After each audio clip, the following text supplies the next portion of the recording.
Kemudian orang lain mengadu lagi kepada beliau tentang kemiskinannya.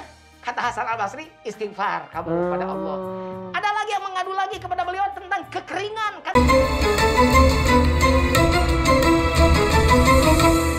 Ini satu tank gede seperti ini. Kan kadang-kadang saya ngasih makan tuh buyur gitu.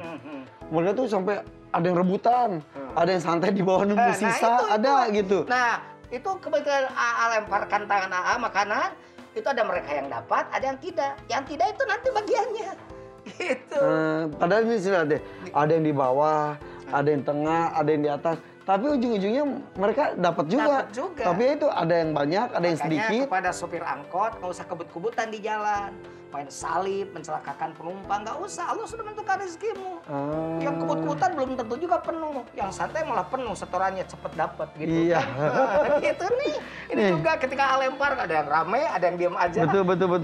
Hidup semua. Kan? Iya, betul. Sesuai dengan porsinya masing-masing. Nih, masih bersama dengan Abah dan AA ini acara Dimensi TV di pagi hari. Ya, panteng terus, jangan pindah channel. Pastinya. Insya Allah banyak ilmu, berkah semuanya segalanya selamanya. Nah, ini nih, berbicara mengenai masa pandemi, saya tuh banyak ngobrol dengan orang-orang ya, Bah ya. Ada yang misal tukang ojek online, dulu satu hari kita bisa dapat 100.000. Ya. Sekarang tuh ada yang sampai 0 rupiah, nggak dapat sama sekali selama berbulan-bulan. Suka ini ya, suka ngobrol ya? Iya, suka ngobrol. Terus ada lagi yang jualan katanya. Kenapa Abah nyari apa? Kacamata Abah. Aduh, tos sepum ada emang sihir kailap. Emang nggak kelihatan? Oh, di belakang. Nah, inilah namanya Abah. Emang pelupa. Lupa. Terusin. Jadi ya gitu. Sampai ada yang 0 ya? Ada yang 0, jadi gitu. Jadi lupa lagi saya teh mau cerita. Bukan tukang ojek tadi di masa pandemi begini sampai yang tadinya ratusan ribu. Ada juga yang jualan katanya jadi dari ramai sekali menyusut sampai bangkrut. Ada yang hari ini masih pergi kerja, ketika pulang kasih tahu besok tidak usah kerja lagi, kamu dipecat. Ada yang seperti itu. Allah, ya. Jadi jujur di masa pandemi ini tuh memang banyak yang merasa khawatir dengan rezekinya. Ya. Kepada mereka yang merasa khawatir dengan rezeki, jangan khawatir. Karena rezeki itu adalah karunia tak terhingga dari Allah. Dalam teori lingkaran karunia disimpulkan rezeki itu adalah salah satu mata rantai dari 10 karunia Allah untuk hambanya yang terpilih. Jadi kalau ngomong di antara karunia Allah itu kalau macam-macam ada ya hikmah, ada jabatan, ada kasih sayang, ada kekayaan, ada ijabah doa, ada penerimaan taubat, itu rezeki juga, ada pengampunan, ada derajat, ada hidayah dan ada yang disebut rezeki secara material. Kemudian rezeki itu dibagi dua. Yang jelas Allah pemberi rezeki itu Allah kuatkan dalam surat Al-Dzariyat, innallaha huwar-razzaqu dzul quwwatil matin. Begitu katanya. Jadi sesungguhnya Allah dialah Maha Pemberi rezeki yang mempunyai kekuatan lagi Allah itu sangat kokoh. Oleh karenanya maka jangan khawatir bahwa Allah yang memberikan rezeki pada kita, Allah yang mematikan kita, Allah yang menghidupkan kita, Allah ngurus dunia seisinya aja nggak bingung. Kenapa kita yang diurus bingung? Begitu aja lah. Dulunya mah begitu. Gitu. Nah, Allah aja kan urusannya begitu banyak ya. Ya kita kan diurus Allah semuanya. Kalau Allah nggak bilang bingung, kenapa kita yang diurus Allah merasa bingung? Tapi wajar sebagai manusia kita juga tidak menutup kemungkinan perasaan itu muncul pada diri kita masing-masing. Biasa bekerja di PHK, biasa penghasilan sekian persen, biasa Irfan Hakim Baso di mana-mana buka, kemudian gara-gara pandemi kemudian ada yang tutup, sebagian, ada yang betul. Berarti kan ada yang menghasilkan. Iya betul. Tapi awas, kita juga harus tahu apa itu rezeki itu. Nah, para ulama dalam narasi para ulama disimpulkan rezeki adalah anugerah yang Allah berikan kepada makhluknya untuk menjalankan kehidupannya. Gitu kan? Bentuknya berdasarkan mana rezeki tadi dibagi dua. Ada rezeki yang bersifat material seperti harta, tahta, kolega, kuota.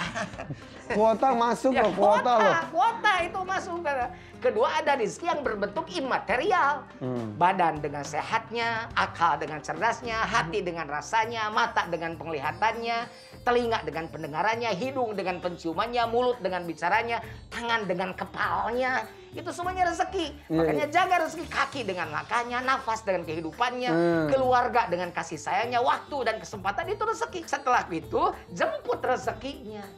Bagaimana caranya? Satu, Jemput rezeki dengan istighfar. Begitu. Apa hubungannya? Terdapat sebuah asar dari Hasan Al-Basri rahimahullah yang menunjukkan bagaimana fadilah istighfar yang luar biasa. Nih ada satu riwayat ya, yang diriwayatkan disebutkan oleh Al-Hafidz Ibnu Hajar di kitab Fathul Bari gitu ya. Sesungguhnya seseorang pernah mengadukan kepada Hasan Al-Basri tentang musim paceklik yang terjadi. Lalu kata Hasan Al-Basri gimana? Istighfarlah kamu. Kemudian orang lain mengadu lagi kepada beliau tentang kemiskinannya. Kata Hasan Al-Basri, istighfar kamu kepada Allah. Ada lagi yang mengadu lagi kepada beliau tentang kekeringan karena kebunnya. Oh, tidak dapat air, tidak ada hujan. Hasan Al-Basri ngomong lagi, faqala astaghfirullah. Istaghfirullah, meminta ampunlah kamu, istighfarlah kamu kepada Allah. Wa syaka ilahi akhar, ada walad, faqala istaghfirillah. Nah, kemudian orang-orang yang mengadu lagi kepada beliau karena sampai waktu itu belum memiliki anak, karena pasti istighfar. Jadi Kenapa? satu jemput dengan istighfar. Kenapa harus istighfar? Ya, karena bisa jadi rezeki itu terhambat karena kita banyak dosa pada Allah. Begitu. Intinya memohon ampun kepada Allah. Jangan-jangan keinginan yang kita inginkan itu tidak diberikan karena masih banyak dosa. Nah, gitu ya. Dalam Al-Quran juga disebut terkait dengan istighfar. Dia bertanya, kenapa? Dalam suratmu Allah menegaskan, faqultu astaghfiru rabbakum innahu kana ghaffara. Maka katakan kepada mereka, mohonlah ampun kepada Tuhanmu, sesungguhnya Dia Allah Maha Pengampun. Selanjutnya, yursilis samaa'a 'alaikum midrara. Niscaya Allah akan mengirimkan hujan kepadamu dengan lebat. Hujan ini maknanya panjang, gitu kan. Kemudian dalam dan membanyakkan harta dan anak-anakmu dan mengadakan untukmu kebun-kebun dan mengadakan pula untukmu sungai-sungai. Tuh coba. Jadi istighfar itu menjemput ya rezeki. Yang kedua, jemput rezeki dengan doa. Nah, setiap ba'da sholat kita berdoa. Doanya coba. Doanya misalnya begini doanya. Allahumma inni as'aluka ilman nafi'a wa rizqan thayyiba wa amalan mutaqabbala. Ya Allah, sesungguhnya aku memohon kepadamu ilmu yang manfaat. Kemudian meminta rizki yang halal dan baik. Kemudian wa amalan mutaqabbala, amalku diterima. Jadi setelah sholat jemput rezeki dengan doa. Kemudian yang ketiga, ya, jemput rezeki dengan menjaga silaturahim. Kata Rasul itu sudah populer. Barang siapa yang ingin dilapangkan rezekinya, ada kata Rasul, maka sambungkanlah silaturahmi. Yang keempat, jemput rezeki dengan menjaga sedekah. Sedekah. Ayolah, kita belajar berhitung. 10 kurang 1. 9. 10 kurang 5. 5. 10 kurang 10. 0 lah. Nah, itulah matematika dunia.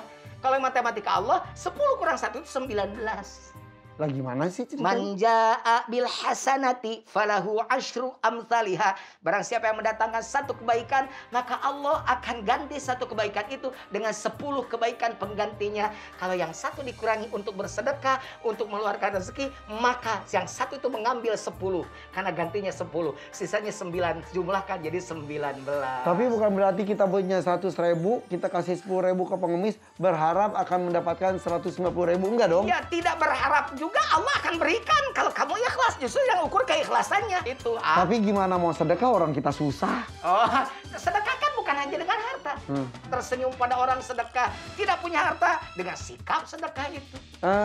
Akhirnya orang senang sama kita mendatangkan rezeki. Iya, itu kan sudah jelas. Hal jaza'ul ihsan illa ihsan, tidak akan dibalas kebaikan kecuali dengan kebaikan. Oh, jadi istighfar, kemudian berdoa setelah sholat, kemudian bersodako, kemudian jemput rezeki dengan memperkokoh iman, jemput rezeki dengan menjaga ketakwaan. Jadi kalau kita merasa susah, udah gini aja deh, kita memandang sekitarnya. Pasti banyak yang jauh lebih susah daripada kita. Betul. Dan itu membuat kita bersyukur. Bersyukur. Di situasi seperti ini jangan banyak melihat ke atas, capek hati. Capek. Udah gitu imunitas turun, ntar nggak kena corona. Nah, corona. Akhirnya hati rusak, imunitasku turun, iman rusak, imun turun.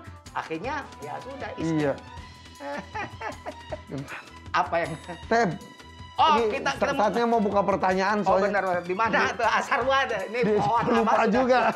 Nggak abah, nggak sama-sama pelupa. Saya cari dulu, abah bantuin cari dong. Udahlah kita pindah aja. Ayo. Bosen di sini terus. Tutup tuh Al-Qurannya, bah. Oke, yuk. Enggak. Ya, yuk.